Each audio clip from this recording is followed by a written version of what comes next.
So let us talk about skew lines and the shortest distance between the skew lines. Shortest distance between skew lines. ठीक है, अब ये skew lines क्या है? Skew lines क्या है,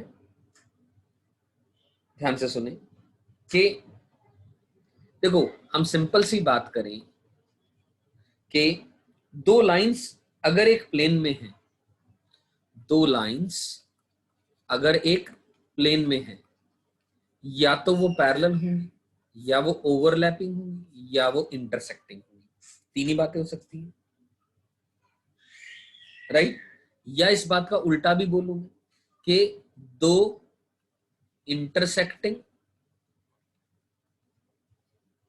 या पैरेलल लाइंस जो होंगी वो हमेशा मस्ट बी, मैं लिख सकता हूं, कोप्लानर होंगी, सेम प्लेन में लाई करेंगे, मतलब they all must be coplanar. लेकिन इन स्पेस, अगर मैं स्पेस में बात करूं, we come across the situation when the lines are neither parallel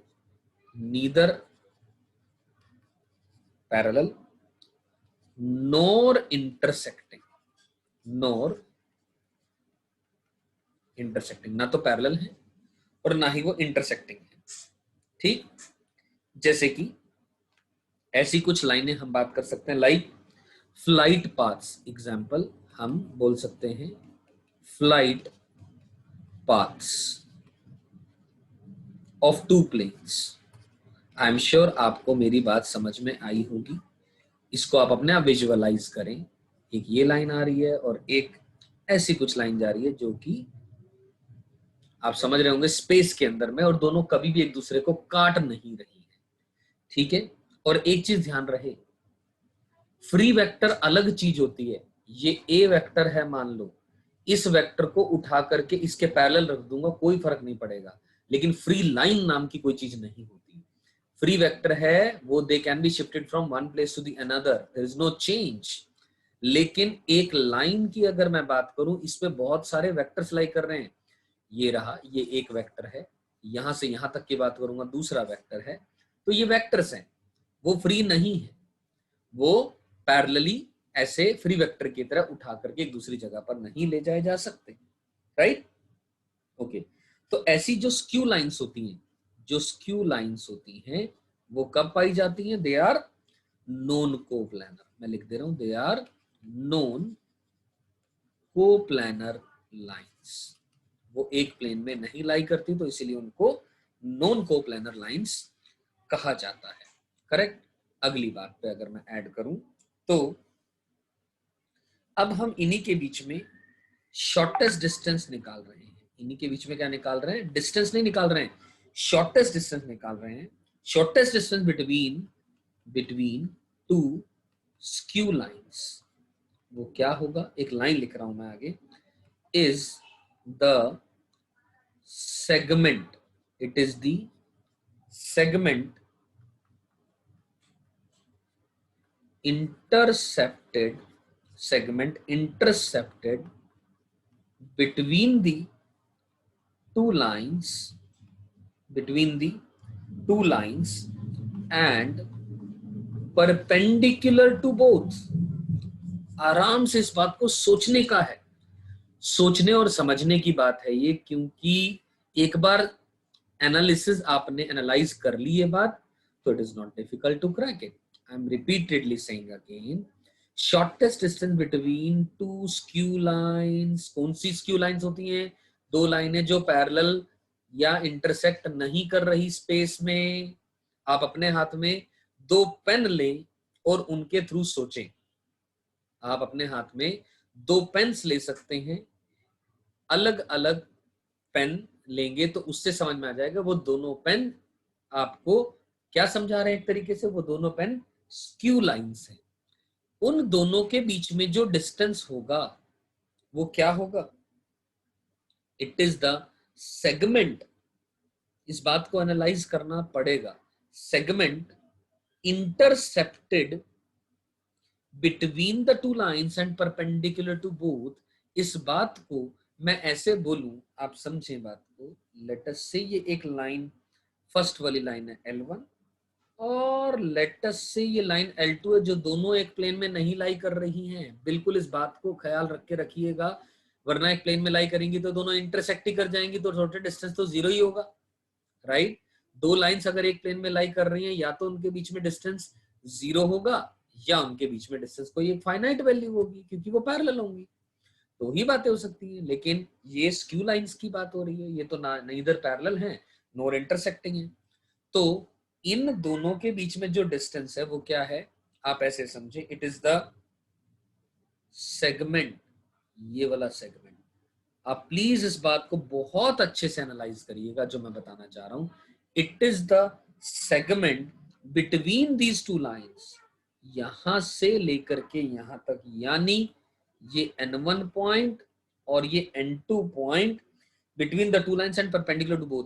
मतलब ये N1 N2 है, इसके भी परपेंडिकुलर है और इसके भी परपेंडिकुलर है।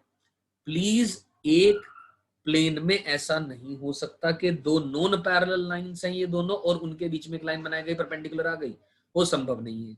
ये दोनों लाइनें L1 और L2 पैरेलल नहीं है। इन दोनों के बीच में हमने क्या करा, इन दोनों के बीच में क्या करा, एक सेगमेंट बनाया। आप इस बात का एनालिसिस करने के लिए आप ऐसे समझें, आपके हाथ में एक पेन ऐसे कुछ है, एक पेन ऐसे कुछ है जो दूसरी डायरेक्शन में रखा हुआ है, और तीसरा पेन ऐसा कुछ रख लें जो दोनों लाइनों के परपेंडिकुलर है। यहां मैं दिखा नहीं पा रहा हूं, ये आपको 3D में ही सोचना पड़ेगा। ये पेन जो बीच का पेन है, represented by N1 and N2, is perpendicular to both of the lines represented by the two given pens or two pens in your hand। ये बात आपको सोचनी पड़ेगी, समझनी पड़ेगी। मेरी बात शायद समझ में आ रही होगी आप लोगों को। तो मैं ये कहना चाह रहा हूं, ऐसा निकालने के लिए let us talk about the method number 1। what is the method number 1? तो मेथड नंबर 1 है, L1 लाइन है, उसकी इक्वेशन मानी R vector is equal to A vector plus lambda P vector. यानी मानो कि वो लाइन के ऊपर कोई एक पॉइंट A लाई कर रहा है जिसका पोजीशन वेक्टर A है, और वो line parallel to P vector है। This line is parallel to P vector, correct. इसी तरह जो L2 लाइन है उसकी इक्वेशन है R vector is equals to B vector plus mu times of Q vector. Mu और लेमडा और mu दोनों के दोनों स्केलर नंबर हैं। आप ऐसा समझे, ये B पॉइंट इस L2 लाइन के ऊपर लाई कर रहा है जिसका पोजीशन वेक्टर B वेक्टर है, एंड ये जो लाइन है इट इज पैरेलल टू, ये लाइन जो है ना पैरेलल है किसके, Q वेक्टर के। This line is parallel to Q vector. I am sure आप सबको मेरी बात ये बहुत बहुत अच्छे से समझ में आ रही है। तो करेक्ट है दोस्तों। तो अब मैं क्या कर रहा हूं, ध्यान से देखें, इस A को इस B से मैंने ज्वाइन कर दिया, इस A को इस B से मैंने क्या कर दिया, ज्वाइन कर दिया। अब क्या मैं बोल सकता हूं, यहां से ये बात नजर आ रही है अपन सभी को कि जो AB वेक्टर है, AB वेक्टर है वो मैं लिख सकता हूं no doubt B vector minus का A वेक्टर है। अब हमें क्या चाहिए, N1 N2 चाहिए, राइट। तो जो शॉर्टेस्ट डिस्टेंस है वो कुछ और नहीं है, क्या होगा सोच के देखना इस बात को जो मैं लिखने लग रहा हूं। प्रोजेक्शन यानी परछाई किसकी, of A B vector on normal vector. ये समझ आ गया तो बन गई बात बस। Normal vector, what is normal vector, N vector is equal to P vector cross Q vector. यानी ये जो लाइन आ रही है ये एन वेक्टर ही तो है भाई।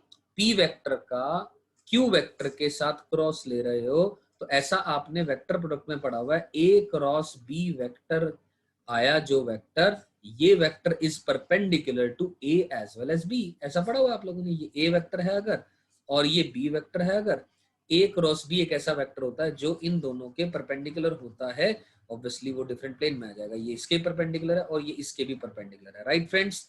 तो वही बात मैं कह रहा हूं कि शॉर्टेस्ट डिस्टेंस क्या आ जाएगा, इस ए बी का प्रोजेक्शन लेंगे यानी परछाई लेंगे जो नॉर्मल वेक्टर के ऊपर आ रहा है, वो कुछ और नहीं है modulus of n1 n2 vector ही तो है, और क्या है, ये गेटिंग माय पॉइंट।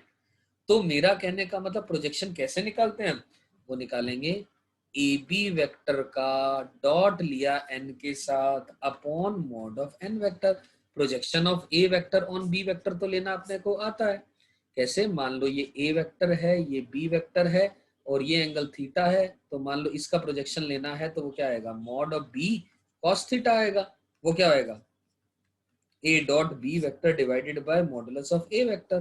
तो ab vector dot n vector divided by modulus of n vector is the projection of ab vector on normal vector which is going to be, क्या हो जाएगा, आप ab vector की वैल्यू पुट करें, अब आप ab vector क्या है, b vector minus a vector dot of what is n vector, already निकाल चुके हैं, p vector cross q vector divided by modulus of p vector cross q vector, ये अपने पास आ गया, this is nothing but the shortest distance यानी modulus of n1 n2 vector. और यहां से आप सबकी जानकारी के लिए बता दूं दोस्तों, अगर शॉर्टेस्ट डिस्टेंस 0 हो गया तो इसका मतलब है जो लाइंस हैं वो दोनों क्या हैं, इंटरसेक्टिंग हैं, दोनों लाइंस क्या हो जाएंगी, ऑब्वियसली दोनों के बीच में शॉर्टेस्ट डिस्टेंस 0, तो lines are intersecting and hence obviously coplanar हो जाएंगी, एक ही प्लेन में लाई करेंगी, ऐसा तभी तो होगा, correct.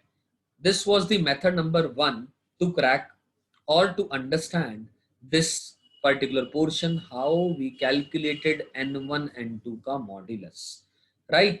I am sure this point is crystal clear to everybody of you. So दोस्तों आइए, let us talk about the method number 2 to find the shortest distance.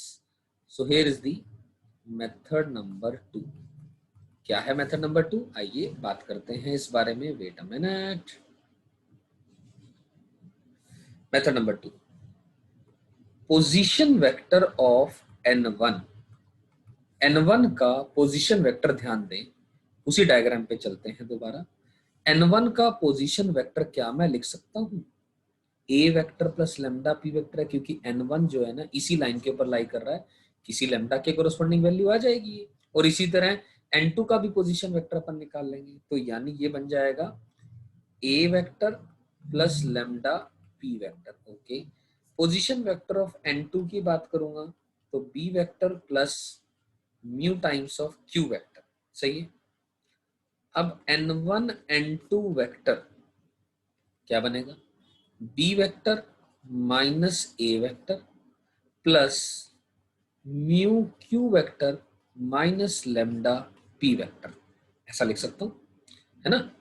दोनों के पोजीशन वेक्टर n2 वाले में से n1 का घटा दिया तो n1 n2 का पोजीशन वेक्टर आ गया। अब अपन जानते हैं, ऑलरेडी इस बारे में बात कर चुके हैं, n1 n2 वेक्टर का डॉट लिया जाएगा, p के साथ 0 आएगा, हाँ या ना, क्योंकि वो p वेक्टर के परपेंडिकुलर है।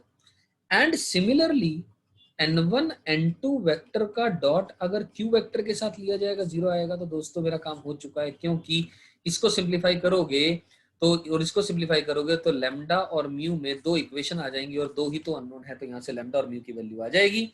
तो मतलब position vector of n1 and n2 आपको मिल जाएगा, तो भैया आप modulus of n1 n2 vector तो निकाल ही सकते हैं, और वही तो आंसर है हमारी इस स्टेटमेंट का या शॉर्टेस्ट डिस्टेंस निकालने का। So this is the method number 2 to find the shortest distance between the two skew lines, ठीक। अब मैं बात करूं अगर आप लोगों से एक और टॉपिक के ऊपर छोटा सा, shortest distance between two parallel lines. अब ये तो खैर मैं इतना जरूर बोलूंगा कि दो पैरेलल लाइंस के बीच में जो डिस्टेंस है वो हमेशा ही कांस्टेंट रहेगा, हमेशा ही कांस्टेंट रहेगा, तो वो दोनों लाइंस में शॉर्टेस्ट डिस्टेंस निकालें या डिस्टेंस निकालें, बात तो एक ही है। एक ये लाइन बना ली अपने ने, ये रही right,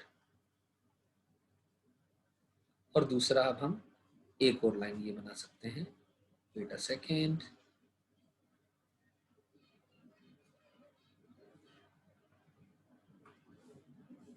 wait a second please, एक और लाइन हम लोग बना सकते हैं, दो पैरेलल लाइंस बनानी हम लोगों ने, इस तरीके से बन गई, करेक्ट।